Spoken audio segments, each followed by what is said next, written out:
Bonjour à tous et bienvenue dans cette première vidéo de l'année 2022. Tout d'abord, je vous souhaite une excellente année, j'espère qu'elle vous apportera tout ce que vous désirez et que bien évidemment elle sera remplie de couture. Et je tenais aussi à faire une petite mention spéciale à toutes les personnes qui nous ont rejoints suite à la vidéo du bilan couture 2021 qui visiblement vous a beaucoup plu, donc merci beaucoup. Je suis ravie que cette vidéo vous ait permis de découvrir la chaîne et donc bienvenue. Pour bien commencer l'année, j'avais envie de vous faire une vidéo vous partageant mes projets couture pour cette année 2022. C'est l'occasion de vous montrer un petit peu où est-ce que je vais chercher mes inspirations. Peut-être que ça vous donnera des idées, en tout cas je l'espère. Et ce sera aussi le moyen de vous montrer un petit peu les tissus que j'ai dans mon stock. Une de mes bonnes résolutions couture pour 2022 est d'essayer d'écouler mon stock de tissus avant d'en acheter des nouveaux. J'ai réussi un petit peu à tenir cette résolution en 2021, mais vous allez voir que là, en 2022, ça commence déjà un petit peu mal. Bien sûr, cette vidéo ne va pas présenter tout le planning couture de mon année 2022, mais simplement les premières idées qui me sont venues, les premières envies que j'ai.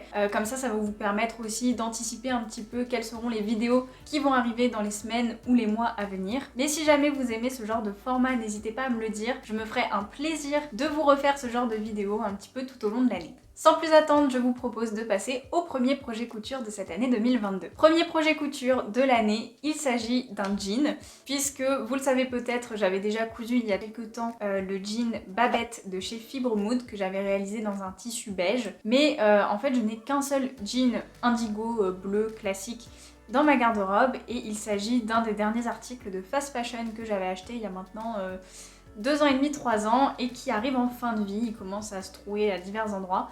Donc bon, déjà 3 ans pour ce genre d'article, c'est une bonne moyenne. Mais du coup, j'ai vraiment envie de me coudre un jean qui va durer longtemps, qui va être indémodable et vraiment de très très bonne qualité. En ce qui concerne le design, j'aimerais un jean avec une coupe droite et une taille haute. Et pour les détails, je me suis inspirée tout d'abord du jean Montgomery de chez Sessoun. Voilà, j'aime beaucoup la forme générale et surtout le détail des poches plaquées sur le devant. Ça, c'est vraiment quelque chose que j'ai envie de reproduire. Et en complément, j'aimerais aussi réaliser une braguette boutonnée et non zippée. Ça, c'est un détail que j'ai découvert chez Balzac Paris.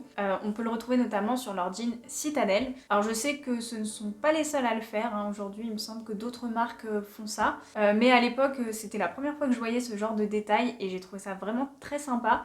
Parce que finalement, on retrouve beaucoup sur les pantalons d'hommes des braguettes boutonnées, alors qui sont invisibles, qui sont cachées. Mais par contre, sur les pantalons de femmes, jamais. Et c'est dommage parce que je trouve que c'est un détail qui peut être super sympa.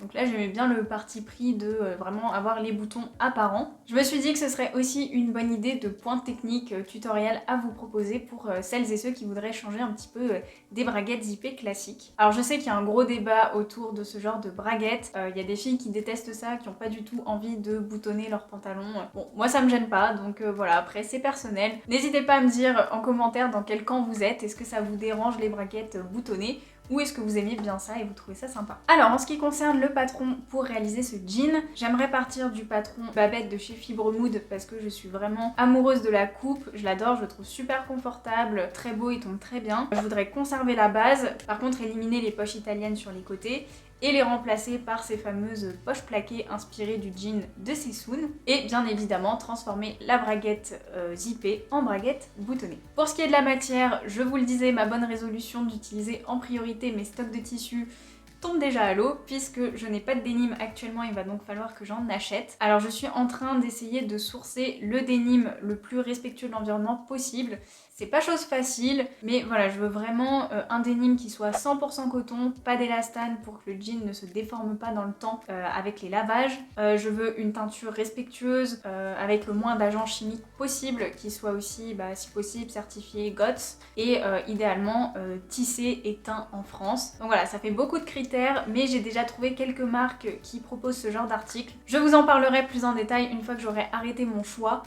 Comme ça, si ça vous intéresse aussi de savoir où est-ce que vous pouvez acheter du denim éco-responsable pour vos prochains projets couture. Pour le deuxième projet couture, on reste dans l'univers du denim puisque j'aimerais beaucoup me coudre une veste en jean un petit peu oversize pour le printemps. Encore une fois, je me suis inspirée d'un article de chez Sessoun, la veste Santiago, que j'aime énormément. J'ai eu un gros coup de cœur pour cette veste. J'adore son volume, c'est exactement le type d'oversize que je veux. J'aime aussi beaucoup le fait qu'il y ait plusieurs poches plaquées, qu'elles soient assez grosses. Les surpiqûres contrastées, je trouve ça aussi très joli. Et je crois le détail aussi qui m'a le plus plu, c'est le fait de pouvoir porter cette veste avec une ceinture. Je trouve que ça la féminise énormément et puis j'aime bien avoir des vêtements un petit peu modulables comme ça qu'on peut porter de différentes manières. Donc je trouve que d'avoir une ceinture ça fait un petit peu deux vestes en une et ça permet de l'adapter à ses envies et à différentes occasions. J'ai aussi beaucoup aimé la veste Raphaël de chez Cézanne. Alors elle ressemble beaucoup à la veste de chez Sessoun, sauf que cette fois les poches plaquées ont des rabats. Donc je me dis pourquoi pas intégrer des rabats sur la mienne. J'ai pas encore totalement arrêté mon choix, mais c'est une option. Donc voilà, je pense que vous voyez un petit peu globalement le type de veste dont j'ai envie. Voilà, vraiment quelque chose qui reprend tous les codes des vêtements de travail, parce que j'ai vraiment envie d'avoir ce type de veste qui soit assez robuste, pratique, avec plein de poches, mais quand même esthétique. Moi je trouve que tous ces vêtements de travail, ils ont beaucoup de charme, donc c'est quelque chose qui me plaît et que j'ai très envie de reproduire pour cette année 2022. Alors pour le patron, plusieurs options. La première, ça serait de reprendre le patron que j'avais réalisé pour la surchemise et de le modifier, donc l'élargir un petit peu, changer les poches, modifier l'ourlet, les poignées de manches également. Donc pas mal de boulot, mais ça me permettrait d'avoir une base. Donc si jamais vous aviez aussi réalisé ce patron, et bien vous aussi vous pourriez déjà potentiellement avoir cette base et je pourrais ensuite vous faire une vidéo sur comment la modifier. Deuxième option pour le patron, j'ai dans mon armoire cette magnifique veste de travail. Donc ça c'est une vraie blouse qui était probablement portée dans une usine. Je l'ai trouvée dans une friperie à Paris et je trouve que c'est vraiment un beau modèle, elle est en très très bon état. On retrouve déjà les très grandes poches comme ce que j'aimais bien sur le modèle de chez Sessoun et de chez Cézanne. Son volume est aussi tout à fait dans l'idée de ce que je veux.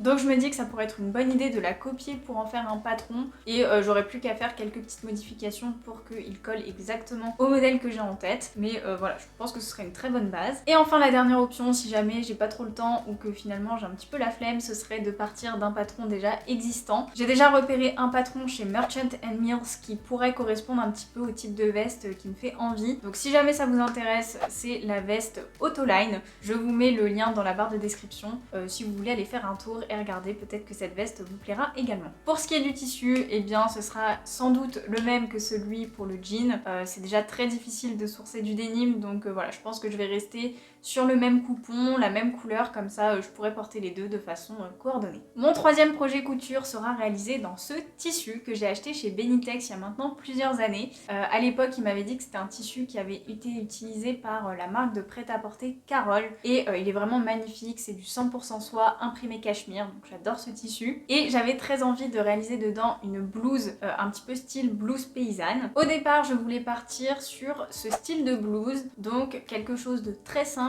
mais avec un détail fort. Donc sur la blouse de chez Sessoun, donc c'est le modèle Sadashiva, j'aimais beaucoup l'emmanchure basse avec les manches plissées. Je me suis dit que ça rendrait super bien dans ce tissu là. Et sinon sur la blouse de chez Cézanne, donc qui là est le modèle de chemise West Ranch marine. Là j'ai adoré la découpe avec les volants qui forment un V sur le devant. Je pense que c'est peut-être le top piment qui m'a donné envie de plus de volants, je sais pas. Mais je me suis dit que voilà, cette blouse très simple avec cet élément fort, ça pourrait vraiment être très joli. En plus avec l'imprimé de la photo, on n'a pas du tout de mal à imaginer ce que ça donnerait dans cet imprimé là. Et au final le modèle qui a arrêté mon choix est un chemisier de chez Burda.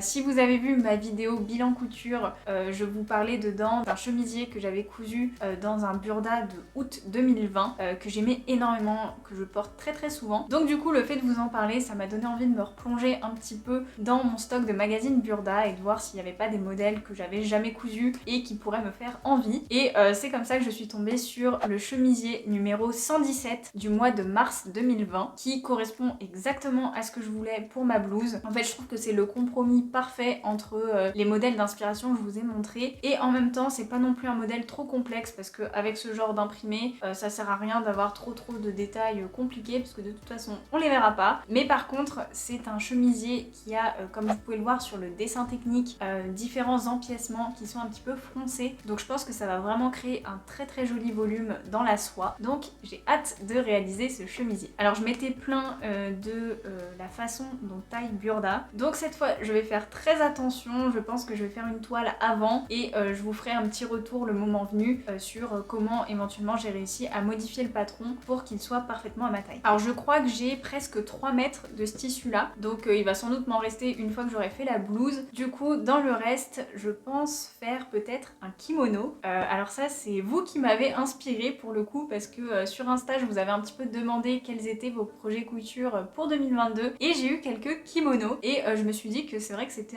une très bonne idée parce que c'est vraiment un projet couture très facile, très rapide et le résultat est vraiment chouette. En plus en soie comme ça, dans ce genre de tissu, je suis sûre que ce serait très très joli. Donc voilà, je garde cette idée dans un coin de ma tête. J'ai pas encore trouvé un patron de kimono qui me convient à 100%. Donc si jamais vous en connaissez, que vous aimez bien, et bien n'hésitez pas à me le dire en commentaire, j'irai regarder et peut-être que ça m'aidera à trouver un modèle qui me plaît. Il est temps de passer à l'avant-dernier projet couture qui est celui que j'aime bien appeler le t-shirt zéro déchet. Je vous l'avais dit dans ma dernière vidéo, depuis que j'ai réalisé mon t-shirt basique l'année dernière, j'avais envie d'en faire d'autres parce que je trouve que c'est toujours bien d'avoir dans sa garde-robe quelques t-shirts qu'on peut attraper comme ça et mettre un petit peu tous les jours. Et en faisant mes recherches d'inspiration pour ces projets couture 2022, je suis tombée sur le site de Sessoun, encore une fois, sur ce t-shirt. Alors c'est le modèle Artise que j'ai trouvé absolument génial. Je suis pas une fan du patchwork à la base, mais là j'ai trouvé que c'était vraiment très très bien maîtrisé. On dirait une mini œuvre d'art, un mini tableau sur t-shirt et je me suis dit que ce serait une super idée pour utiliser les chutes de tissu, d'essayer de reproduire quelque chose un petit peu dans ce style. Et si jamais vous venez tout juste de débuter la couture, que réaliser un vêtement de A à Z ça vous fait un petit peu peur, et bien prenez un t-shirt basique que vous avez dans votre armoire et que vous avez envie de dynamiser un petit peu et prenez quelques chutes de tissu ou demandez, si vous n'en avez pas encore, à des gens de votre entourage qui font de la couture s'ils n'ont pas des chutes, hein, généralement on en a tous quand on coud, et bien je vous proposerai dans un tutoriel vidéo qu'on s'amuse à constituer nous-mêmes notre petite œuvre d'art sur t-shirt. Donc voilà, moi c'est vraiment une photo qui m'inspire beaucoup, j'ai très très hâte de m'y mettre et je pense que ça va être super sympa. Et puis si jamais vous avez envie de coudre votre t-shirt puis de le customiser via cette vidéo que je sortirai bientôt, et bien vous pouvez en attendant déjà réaliser votre t-shirt. J'ai sorti une vidéo sur comment faire le patron à partir d'un t-shirt déjà existant sans le détruire et comment le coudre par la suite une fois que votre patron est fait. Vous l'aurez donc compris, pour ce projet couture, j'utiliserai le patron basique du t-shirt que j'avais réalisé l'année dernière. Et en ce qui concerne la matière, j'aimerais utiliser cette maille tricot. Donc c'est un cadeau, je pourrais pas vous dire exactement d'où elle vient, mais si jamais sur le site de Mondial Tissu, il y a des tissus similaires. Et bien évidemment, en plus de ce tissu, les chutes de mes différents projets couture de l'année dernière et peut-être un petit peu des chutes de cette année si j'en ai suffisamment. Dernière idée de projet couture pour l'année 2022 à l'heure actuelle, il s'agit d'un projet qui va impliquer ce tissu. Donc c'est une gabardine stretch. Pour la petite histoire, je l'avais acheté pour mon projet de fin d'études quand j'étais encore à l'école et merci le Covid, j'avais dû l'acheter sur internet chez Tissus des Ursules et alors c'est vraiment un tissu de très très belle qualité, hein. Vraiment il est très doux, il a un tombé magnifique. Par contre j'aime pas trop acheter mes tissus sur internet à cause de ça parce qu'il y a toujours un décalage entre la couleur qui apparaît à l'écran et la couleur qu'on reçoit réellement. Donc c'est vrai que quand je l'ai commandé, je pensais que ce serait une couleur beaucoup plus chaude que ça et je trouve que c'est un tissu qui serait très agréable pour faire un t-shirt, mais malheureusement j'ai l'impression que cette couleur ne va pas trop avec ma carnation, ça me donne un peu l'air malade, mauvaise mine. Donc je ne pense pas que j'en ferai un haut tout simplement, mais plutôt un pantalon. En plus, comme je vous ai dit, le tombé est assez lourd, donc je pense que ça ferait un super beau pantalon à pince, comme celui-ci qui s'affiche à l'écran, qui est un modèle de chez The Frankie Shop. Donc il ressemble un petit peu au pantalon Peaches que j'ai déjà cousu, donc je pense peut-être reprendre le patron et modifier simplement la taille pour qu'elle ressemble un petit peu plus à la photo et lui ajouter une ceinture dans la même matière. Si ça vous intéresse, j'ai aussi trouvé dans le même style un pantalon de chez Burda. Il s'agit du modèle 114 du magazine d'août 2020 qui rendrait aussi très bien, je pense, dans cette gabardine stretch. Mais j'hésite avec une deuxième option qui serait un petit peu ressemblante à ce pantalon qui est encore une fois de chez The Frankie Shop. Donc vraiment la pantalon droit très basique, très simple, avec simplement des petits rabats sur le devant. En fait je trouve ce détail super original, mais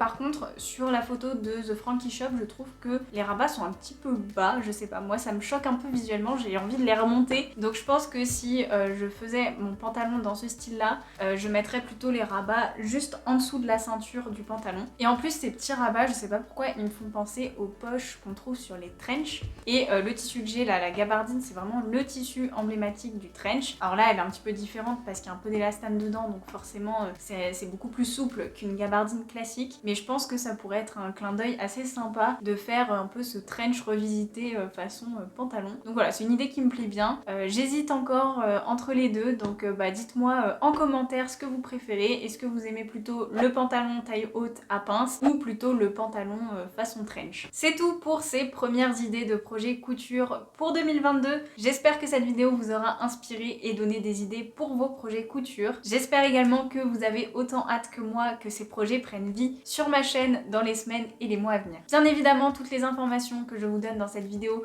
sont disponibles en barre d'infos, donc si jamais il y a des choses qui vous ont intéressé et dont vous voulez retrouver les références, allez y faire un tour. Maintenant, c'est à votre tour de me dire en commentaire quels sont vos projets couture pour 2022.